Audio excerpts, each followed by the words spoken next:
ketika seseorang mengatakan amantu billah, aku telah beriman kepada Allah Subhanahu wa taala, maka pasti banyak ujiannya. Ujian keluarga, suami, istri, ujian kekurangan harta, kelaparan, sakit, dan yang lainnya. Maka ketika ujian itu datang silih berganti, maka fasbiru innallaha ma'as sabirin, bersabarlah bahwasanya Allah bersama orang-orang yang sabar. Fasbiru innallaha ma'as sabirin, bersabarlah, sesungguhnya Allah Subhanahu wa taala bersama dengan orang-orang yang sabar. Maka sabar itu penting, karena sabar itu tidak ada batasnya sampai ajal pun tiba.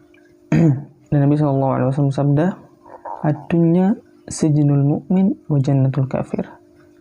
Dunia itu penjara bagi orang-orang mukmin dan surga bagi orang-orang kafir. Kunci kesuksesan itu adalah sabar. Dan ketika kita banyak ujian, maka kita harus sabar.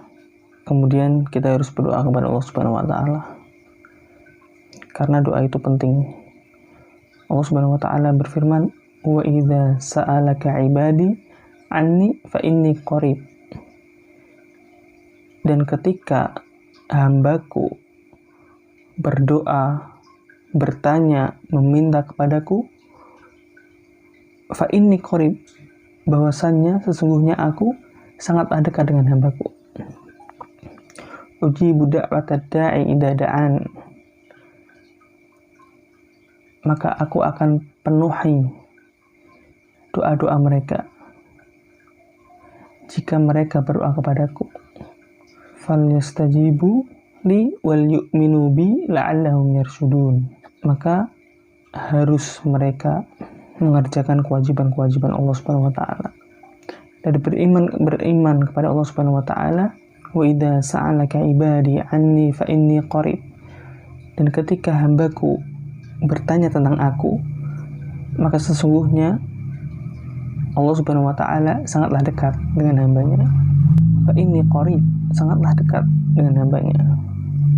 Ujibu da'watad da'i idza da'an, maka Allah Subhanahu wa taala akan memenuhi setiap kebutuhannya, setiap permintaannya jika mereka berdoa kepada Allah Subhanahu wa taala. Falyastajibu li wal yu'minu bi la'allahum yarshudun, maka hendaknya kita memenuhi segala kewajibannya, segala perintahnya, dan beriman kepada Allah Subhanahu wa taala, la'allahum yarshudun, agar mereka selalu dapat jalan kebenaran, selalu dapat petunjuk. Maka ini penting bagi kita. Maka jika berdoa, mintalah sama Allah Subhanahu wa taala.